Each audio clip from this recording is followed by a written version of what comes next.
বিশ্বাস পরিবারের শতাব্দী প্রাচীন ঐতিহ্য। বিসর্জনের মধ্যেই নতুনের সূচনা। ষষ্ঠীর দিন সন্ধ্যায় পুজো হয়। লক্ষ্মীনারায়ণ অষ্টমীর রাতে কালী পূজা।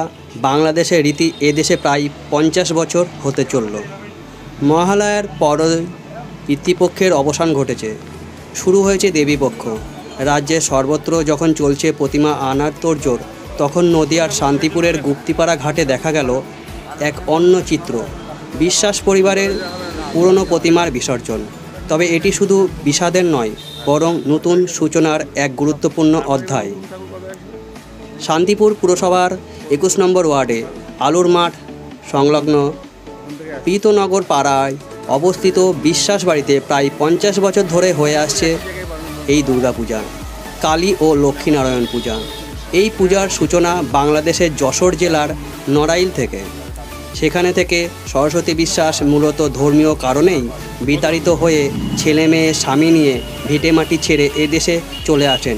তবে অবশ্যই সাথে পুজো নিয়ে আসেন সেখানকার দুর্গা বেদির কিছুটা মাটি, আর এখানেই তা পরিণত হয় পারিবারিক ঐতিহ্যে। সরস্বতী দেবীর কথা অনুযায়ী পরিবার সদস্যদের থাকার জায়গা ছিল না, তখন ভিটে মাটি ত্যাগ করে খালি হাতে এদেশে এসেছে। শুধু একটুখানি দুর্গাপুজো করার সুযোগ এলাকারই এক ধর্মপ্রাণ মানুষ তার বাগানে এই পূজার অনুমতি দেয়। পরবর্তীতে অবশ্য মায়ের কৃপাতে এখন বাড়িঘর, মন্দির, আলাদা আলাদা বেদি সবই হয়েছে। বিশ্বাস পরিবারের পুজোর বিশেষত্ব হলো একই সঙ্গে দুর্গা, কালী ও লক্ষ্মীনারায়ণ ঠাকুরের আরাধনা। পুরানো ঠাকুর বিসর্জন দিয়ে ষষ্ঠীতে আনা হয় নতুন প্রতিমা। তবে লক্ষ্মীনারায়ণের ঠাকুরের বিসর্জন হয় না জলে, তাই বিসর্জন ঘাটের পাশে এক বটগাছের তলায় রাখা হয়েছে তাকে। বাকি দুর্গা এবং কালী প্রতিমা বিসর্জন দেওয়া হলো পুরসভার গুপ্তিপাড়া বিসর্জন ঘাটে। সেখানেও পৌরসভার সাফাই কর্মীরা জলাশয় পরিষ্কারের ব্যস্ত মাকে প্রণাম করে এবং বছরের প্রথম বিসর্জনের কাজ করলেন নিষ্ঠা ভরে। পরিবারের পক্ষ থেকে জানানো হয়েছে, এক মন্দিরেই পৃথক বেদিতে 3 দেবতার নিত্য পূজা হয়।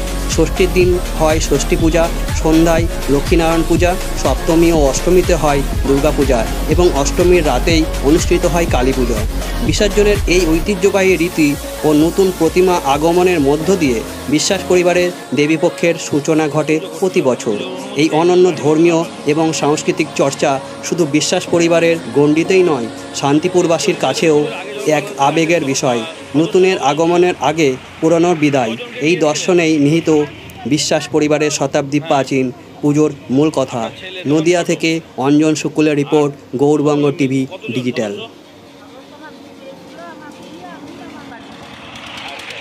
তারপরে পুজো আরম্ভ করলেন।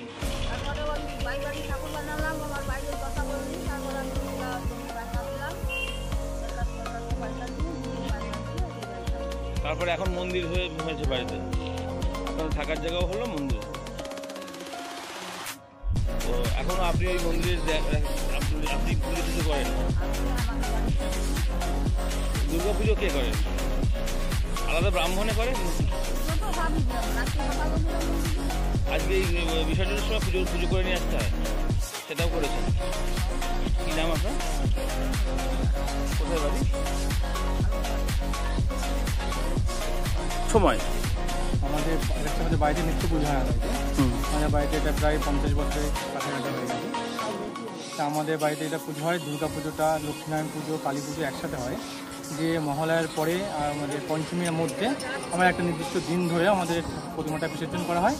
এবং যেটা হচ্ছে পঞ্চমীতে আমাদের বাড়িতে নতুন ঠাকুর আনা হয়, যেখানে কালী ঠাকুর, লক্ষ্মীনারায়ণ ঠাকুর সবাই একসাথেই আনা হয়।